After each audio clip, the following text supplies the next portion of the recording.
So you've obviously read what's in there. Motion. So we've all read the motion. Obviously. That's your motion. Yep. Do you want me to read that out, or just read the reasons for it? Well, your 5 minutes is your 5 minutes. Look, my reason for motion number one has come about over quite a period of time, probably more so in this newer council than the old one. General conversation with elected members saying, oh, I don't know whether I should have said that, or I'm not going enough to say this, and it could be something to do with their job. I might have overstepped the mark because of the, their jobs in life, their work jobs. Other councils don't do it. Not every council is on live stream. I personally have been vindicated, and I think I've told every one of you about a motion that was put on that I voted against, and I had a text sent to me through the meeting. Thanks for the way I voted. The next time I was in that person's shop, I got crucified again by it. Personally, I don't think I need that. These people have the opportunity to come and sit in the gallery if they're really concerned about what goes on.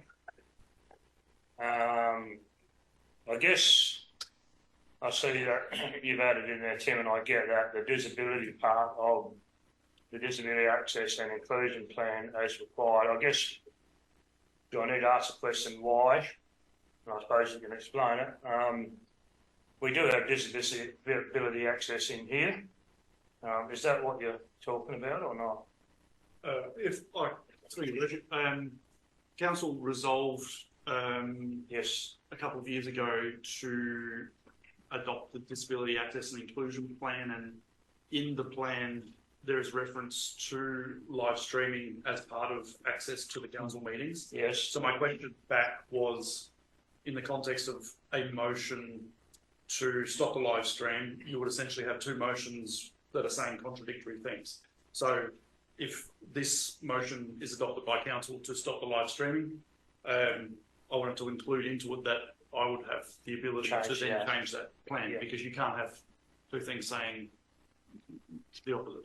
That might be a problem. I can do it. I mean, afterwards, it's for council to consider the implications for access to the meetings. I can do whatever council resolves afterwards. The consequences are for council to consider, which is why I just got some advice and put that as a potential consideration back to you in the context of the motion. I'm also taking into consideration that there are quite a few people that do watch it live stream. I've spoken to several of them and explained the same reasons to them, and they understand. We as elected members probably deal with the public a lot, and there'll be people watching this now wondering why are we doing this, but I'd like to think that the reasons I've given would help to alleviate that. Fair enough. Someone second the motion? Oh, can we speak about the motion? Yeah, I second the motion. No, you second it first. Oh, my apologies. Yeah, second. Councillor Ryan, seconding motion. Do you want to speak to it? Yeah. Yeah. I'd just like to comment on that as well, because I'll use one example. Is at the moment we've got quite a few issues in town, and I know myself I've got to restrain sometimes on what was said. It hasn't really worried me. We've put up with it for X many years now, but at this time, in this since we've lost the card, we have got to be very careful because of implications sometimes. So that's one of my reasons. And the other thing is too that some people that work and have got to be careful with their jobs. So yeah, that's my reason. Thank you. Anyone else want to speak? Can we can I offer an amendment to the motion? You can. I think it's important. What do we do? No, we have a move and a second. Right. Original motion. I think it's important that we have a live feed, but can we have it removed after 24 hours instead of having a library of live feeds like it is? If we're including the Disability Inclusion Act, then it does give the people that can't come into the chambers, an opportunity to watch the live feed, but the live feed be removed after 24 hours. So that there's not that bank of the people aren't just going back and rewatching. If you are invested in the community, you still have the opportunity to see what's happening within the chambers, whether you come or not. Or but not have the reserve of we right now. I've had a look on the website. We've got 4, so the meetings are dating back to December, I think it was. So my motion would be to still allow feed, but to remove after 24 hours. Before we go further, I was going to raise an interesting point. I looked back on YouTube this morning, and the April meetings had 40 people view it so far. The March meeting had 86 views. February is 61. So there's a lot of people watching it, not necessarily within 24 hours of the meeting. So, you know, the beauty of watching it live, I'd say if you went month to month, you know, scrap it up. I think did we scrap them up 3 months or something? 3 or 6? I thought it was 3. At some stage. So 24 hours is probably a bit too quick, I would suggest, Councillor. I was going to suggest maybe. May I add a little bit more to that, contextualize it a bit more? Is I've checked with other councils and they do keep it on for 24 hours. Right. I'd like to leave the motion as it is. Well, hang on, we're just dealing with Councillor. So we've got a proposition for an amendment Yeah. to the motion. So we need a second amendment. The amendment. Are we going to, sorry, I'm speaking in turn through the mayor. So is this to remove it completely or to put it off for 24 hours? Is that what we're saying? Well, at the moment, Michelle's proposing an amendment to the motion, adding in the words that it's removed after 24 hours. Otherwise, if there's no second, then we'll go back to the original motion and speak to that one. So now we're looking at the moment for a second to Michelle's motion, amendment, sorry. Right, they're being done, we go back to the original motion. I was going to say one thing, if you're getting bugged on the phone during the meeting, just turn the damn thing off. It's quite simple, there's an off button there somewhere, you just click that off and no one can bug you during the meetings. It's very simple, put the phone away and don't worry about it. I suggest that we add, well, I'm going to put, no, someone, sorry, I'll keep my comments. Someone else like to speak to the motion, sorry. Yeah, sorry. No, Councillor. I completely get where Councillor Nichols is coming from. It is challenging sometimes to speak your mind when you know there's consequences. So I absolutely get it. I think we've got to be, I guess by way of caution, we have to be seen to be transparent, and that does do that. I think there's a lot of people that doubt, and there's always conspiracy theorists going around about council collusion, all this sort of stuff. I just, by way of caution, that conversation is there for anybody to see. I think it's important that not everyone could watch it live, given that some people are working. They may choose to watch it in a week's time if they're interested in it. I'm really torn on this one because I like the idea of being able to have really honest, frank, robust debates in here that quite often lead to really productive outcomes. And there has been occasions where I've gone, you know, I work for the government, I've got to be careful what I say here. So I do get that aspect of it. I can see, unfortunately, on this one, I can see both sides, but I don't know how to vote, to be honest. But we have to try to be as accessible for as many people as possible. And the fact that we've got a policy about inclusion is a great thing. And how that'll reflect back on our council, taking that inclusion away now that it's in place, you've got to think about that too. Councillor Bruce, you. I've had a bit of feedback and I feel we're here for the ratepayers, and if this is the way we can get out to the ratepayers, I think we should continue with it. I've had several people saying to me they've watched it and sometimes they can't hear what we're saying, so they go back and they turn up their volume, then they can hear what we're saying, what we're saying. So I wouldn't like to see it go, but because we're open and the public can view it, maybe cut back the time frame that it's on the air but I think we need to be open for the public because we're here for the ratepayers. So I'm not here to hide anything from the ratepayers. There's a right reply, Councillor Nichols. Anyone else want to speak? You've had yours speak. You've had yours. Anyone else? Councillor Nichols. From my perspective, as a new member, relatively new member, I find it very uncomfortable being in public. It's not me. And I have trouble getting the right words to get my point of view across, you know, which is my problem, not yours. But when I have a conversation outside of this public arena, I say I get my point across a lot better, I think. And obviously we all bring years of community experience to this job. We can't talk about what we know a lot of the time in public, but it gives a depth to the decision making to have that knowledge or to share that knowledge with the other councillors while they're making a decision.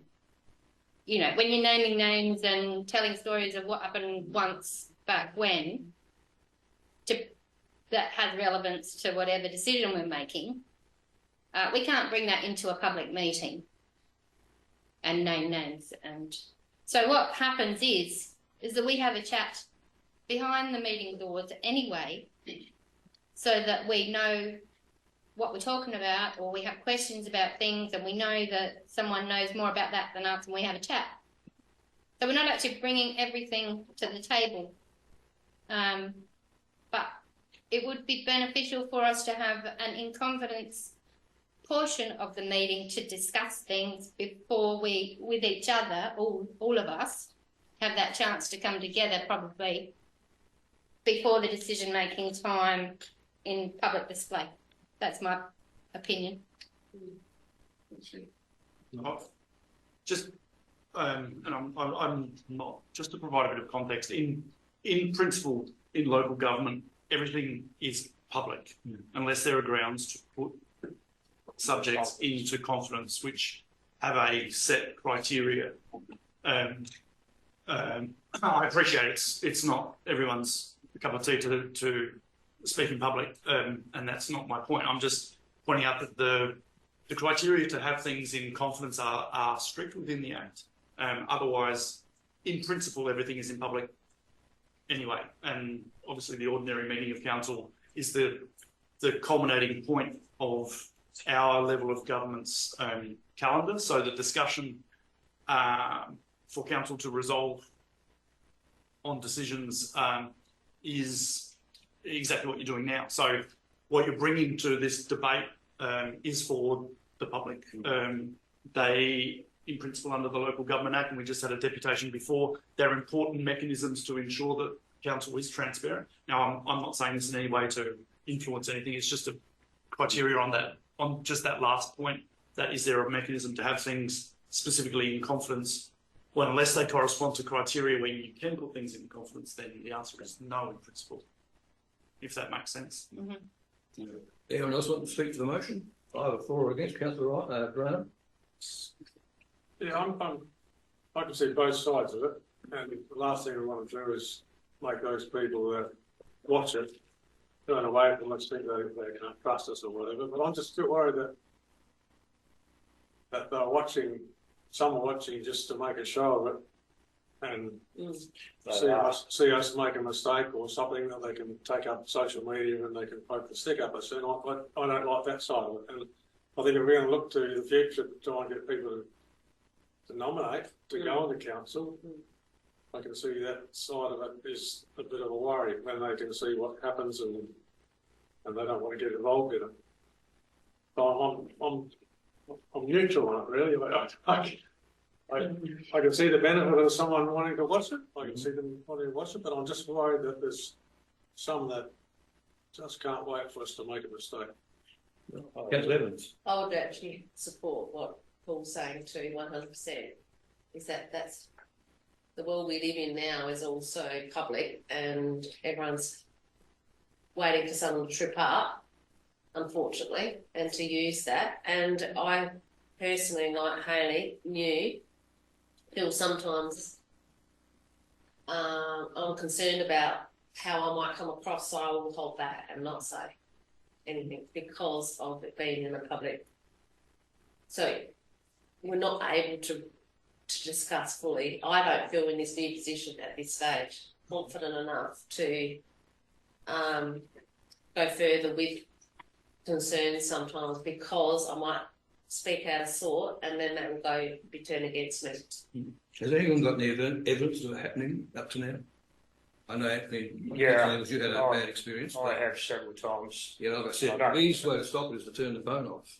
No. But that doesn't stop. Yeah, like only Ron being was saying here. instantly. Anyway, we Yes, all but have you'll speak. still get that text later Now, on. Councillor Ryan, Councillor. I think Councillor Jacobs wanted to move an amendment. Ah. He hasn't actually spoken to the motion. Okay, you can speak to the motion if you want, one way or the other.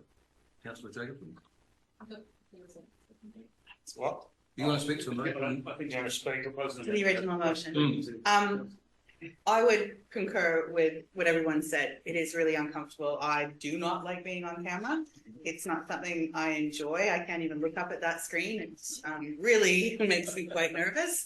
Also, we do have to be quite measured in the positions that we have. The disability inclusion, thank you. The disability inclusion kind of tripped me up with this one. So I am torn, because I don't want anyone to think that we aren't being transparent, and I want everybody to have the opportunity to be able to, whether they're elderly, whether they're young. I guess more for elderly. A lot of elderly people can't make it into the chambers. If I think of my dad, he would be able to make it in the chambers, but he's very interested in what's going on. So I'm really torn with this one as well. Clear as mud. Councillor Nichols, you have the right to reply. I appreciate everyone's comments in the room. I'll put this motion up for what I consider to be a very valid reason. Our council agenda is up usually a week before for people to look at, and if they've got issues, they're not excluded from sitting in the galley. They have minutes to read afterwards. They've got the ability to contact all of us with any issue that goes on. We are elected here as elected members of the community to represent the community. The way we arrive at some of these decisions that we make, as Hayley and Janet were saying, probably can make some of us feel uncomfortable on the way that we talk. I don't consider myself either to be a good public speaker. And we are very careful. I'm just so, we've got to be so careful we don't trip up and make a mistake in what we say. And as Paddy was saying, that we careful we don't get thrown under the bus for saying one little simple thing. But once it's recorded, there's your evidence there and then. So, okay, we've all had to speak. So we're all prepared to vote. Those in favour? Those against? I don't know. I just. Okay. I'm going to say I'll vote against the motion for that very reason, that it's open to transparency. Public speaking will come with experience, trust me. Can I call a division on that? You can. Call division, by all means. Yeah, division's called by Councillor Nichols. So if you're voting for the motion, you stand up. And if you're voting against it, you stay seated. So we've got Councillor Anthony Nichols, Councillor Hayley Nichols, and Councillor Ryan and Councillor Evans voting for the motion. And Councillor Sleep, Brewster, Brown and Jacobson voting against. And the Mayor votes against. The reason being because I realise that it can be embarrassing, awkward with the camera, but believe me, as you get older and wiser, it comes natural. And it's transparent. It's there for everyone to watch. The figures alone, there's been 40 views of April meeting, 86 in March, and 61 in February. So there is interest out there in what goes on. If you feel strongly about an issue that you don't want to speak on public, you can always talk to us, before the meeting or after or something. There's ways and means. Believe it or not, there was a period in my life where I was very self-conscious of public speaking. There was one thing that turned me around, but we'll go that another day. So look, I can understand this both sides, but I think the big picture tells us that we're far better being transparent, especially this current age of all the accusations we get made. And I notice there's more and more councils around Australia going online, going on TV, and some of them are quite interesting. But I think, well, for the time being, we'll keep going at least. If I just Yes. if I can enter, Your Worship, I actually really appreciate all of everyone's positions, but just to wave a flag from the staff's perspective, I had this discussion at the depot. A lot of the depot staff and also the admin staff also watch the council meetings. As I said, it's a culminating point of the calendar. It gives them the opportunity to see the decisions that are ultimately going to affect their work. And I was pleasantly surprised compared to my previous experience of how engaged the staff are with the process here. So just a little flag wave from our team's perspective that didn't come up in the discussion, but it's just an reflection. And Luca, you can still watch the new council meeting regardless of the baby. All right, Councillor Brown. Maybe we can take the opportunity or each of us, to talk to some of those people that watch it and see what their reason is that they watch it, and whether it's whether they're looking for a trip up or whether they're looking for information or whether they're looking for input, because it just alarms me that we don't get anyone in here, and yet we've got all these people watching. Why is that happening? I would say convenience, Councillor Ryan. You can watch, I said, Sunday afternoon at 3 o'clock. But whereas, obviously you've got to be sitting. Anyway, we've discussed it and moved the motion. We'll move on. Next motion, Mr. Councillor Nichols. You're set 9.2. One quick. We can't delay the telecast by 24 hours, can we? In case there is a trip up. We'll take that on notice and see what we can do. We'll take the question. Notice, yeah. Okay. 9.2, Councillor Nichols. You're moving that to District Councillor Ceduna. Yes. Obviously, the removal of the cash debit card did create a steep increase here, undoubtedly, and to be seen and noticed the removal of the cash debit card. I guess that we will probably have an election coming up at some stage, probably in the next 12 months or so, and I just think we need to strongly advocate politically that we look at the reinstatement of the cash and debit card. It's probably just an extension on one of those 4 motions I put up several meetings ago. But I think we just need to be seen to be a bit more active upon advocating it, whether it's to the media or whoever about it. If the question gets asked, at least we can say that the council are strongly advocating for the removal, for the reinstatement of the cash and debit card. Fair enough. That's about all I've got to say. Someone like to second the motion? Councillor Evans, you've got to speak to the motion? No, I'm just agreeing with what Mr. Councillor Nichols said. Okay, someone else like to speak to or for Councillor Brown? The only problem is with this is that the cash and debit card is still in use, but the fact is that people don't use it because it's voluntary. Yeah. And I would like to see some sort of a mechanism where there's say 3 strikes and you're out, you put on it. And I'm sure that when you speak to the services that are available in Ceduna, they all know who the troublemakers are. Yes. They all know who the troublemakers are. There's about 20 or 30. Now, why can't they be compulsorily put on the card once they've got the three strikes and they're out? I can't work that out because the cashless debit card is still in place. Councillor, if I can, Jacobson might be able to answer that as well as make her own statement on. True. If income management is the answer to the problems or a contributing factor to mitigating the risk, then it is available here. But it's not compulsory. And we've had this conversation on many levels about lobbying the correct departments on the measures that we just need. It's just a policy change. If income management will contribute again to mitigating harm, it is a policy change. So like with the Ceduna collaboration, can we advocate on behalf if this is the answer?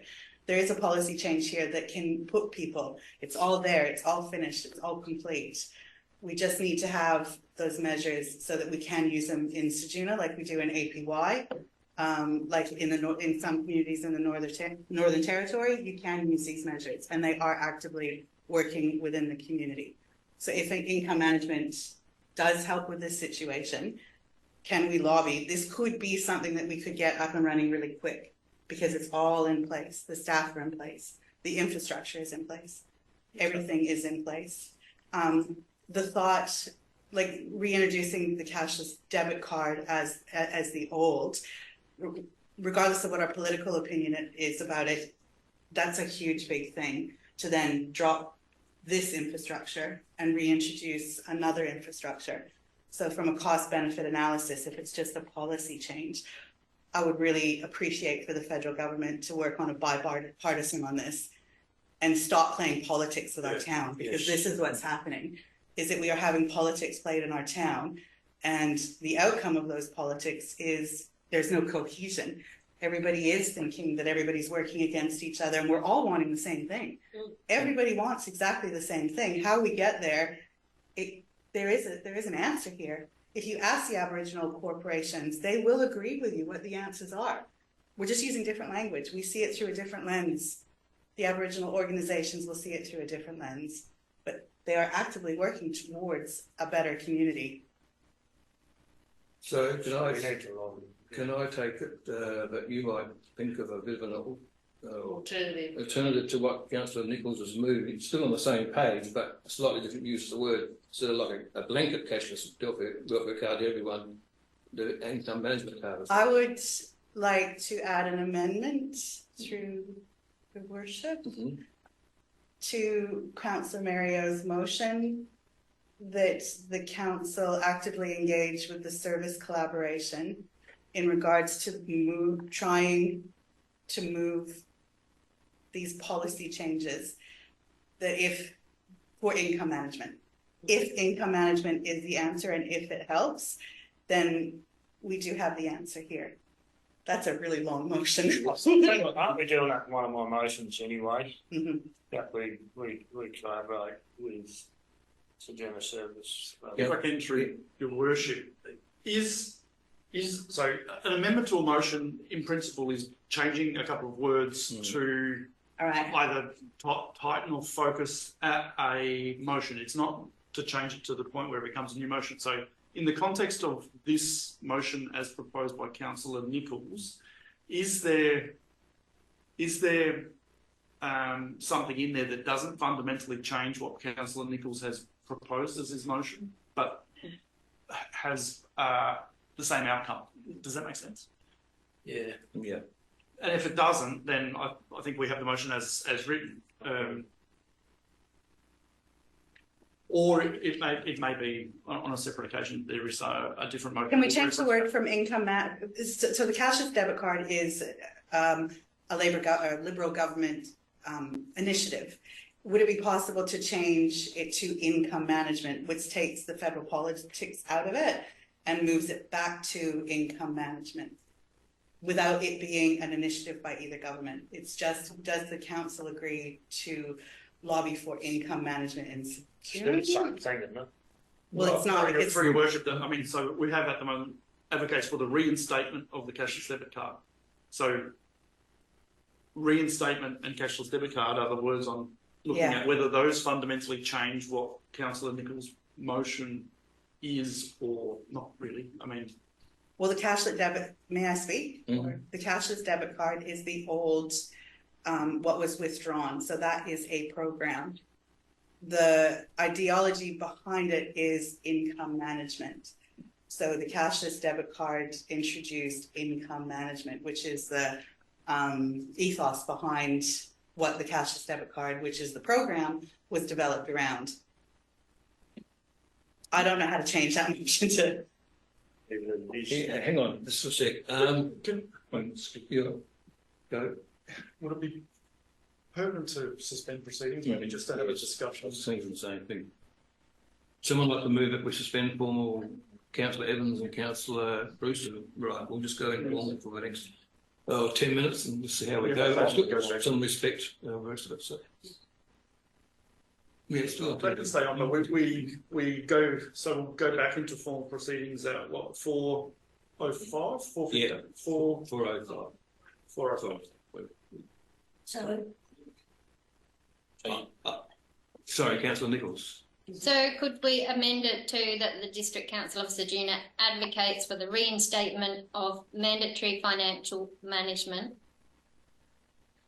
for Vulnerable people. at-risk social security recipients, or what are they called? Who's At-risk vulnerable people, really. Individuals that need, proven to need it. At risk and vulnerable people, I think, is a pretty. Yeah, that's a good word. But that way, It's good. So I think it's not just Aboriginals, is it? No, it's not. No, anyone no. at risk? so. I think that there is no chance of getting the Labor government to reinstate the cash debt as it is, but there is a small chance that they may adopt the pilot program that is in place at the moment and available if they choose to. That doesn't pick up some of those like old people that don't need help managing People their on lives. disabilities that Yeah. don't need to have an income that are management. captured in that. I think I don't think there's one person in this room that would think I've become a better father or person if I'm drunk or gambling my money away. So for me, removing the cashless debit card was a really foolish decision. But it's only one component of a lot of things. It is a big component, but so was CDEP, and so are some of these other programs. So I think in its current form to reinstate the cashless debit card, I just think I've got no problem with the motion. I just think that it's not going to achieve anything. And if we really want to achieve something, we've got to be more productive in the language, which is around income management and helping vulnerable people. I think you need to have everyone on this card, because the people that don't have drug and alcohol and pokies problems are not affected by it anyway. Well, they resent it with a passion. Right. They resent it with a passion. Yeah, but why though? Because it shouldn't affect them. Well, it's their, Because they aren't freely able to spend their money as they choose. as they want. but then again, you've got to remember this money is actually Not theirs. government money. Yeah, I know that, but the people complained last time was because they wanted to use the money how they wanted to, not how you were telling them to spend it. Well, no, but when it's given money, Yeah, to you, I agree thoroughly. I with don't you. think you should have a choice. I think everybody that gets a government handout should be on it. Pensioners and all. Yep. Yeah, but surely there's a way, like, all the service industry know who the people are that are causing the problem. They know the problem, that they're what's got to be cured. It's not the people that need the help. It's not the people that out there doing the right thing. They don't need the help. It's the people that They resent it. got their marks against them. Yeah, if I can through your worship. I mean, so how does that encompass into What we're making a motion that's not going to substantially make a new motion, but will be an amendment to this motion to encompass this on? Well, could we get rid of that one and then on motion, do a new motion without notice in the next number 11? Could say something like that. The Ceduna District Council of Ceduna strongly advocates the current and future governments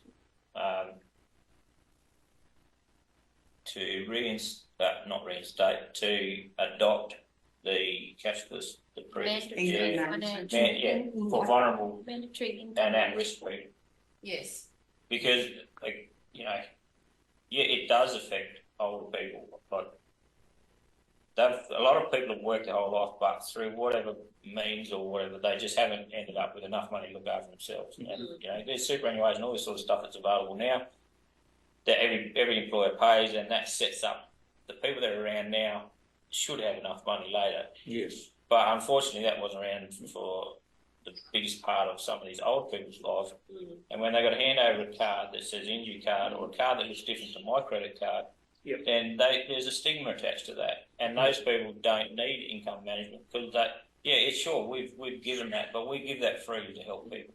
So some of I completely accept that some of my tax goes to help people who can't, for whatever reason, help themselves, or they found themselves in a position where they can't get out of it. So I've got no problem with some of my tax helping people. And I think the problem I have with the Inju card is it's a completely different looking card. So the minute someone hands it over, and it could be a lovely old lady that's worked her whole life in a shit job and never been able to or the husband has left her or whatever, and hasn't got the wherewithal to be able to pay for everything herself, so she needs a bit of top up or whatever. So I don't think those people should be caught up in this thing that was originally designed to capture people who have gambling, alcohol problems, and through their own actions put other people at risk or create negative effects on their family or others. That's my opinion on this stuff. And my understanding was that people that weren't on the card, that they wanted to go on the card for whatever reason, they could. Well, and even people on the card could claim a higher percentage of their disposable income. So it was up to 8%. But you're still handing over cards that stigmatise you. If you're a proud older person who's worked, and my understanding was that people that weren't on the card, they wanted to go on the card for whatever reason, they don't. Well, you can see, and even people on the card could claim the problem a higher with percentage 50% of their increase in disposable income. So it was up to 8%.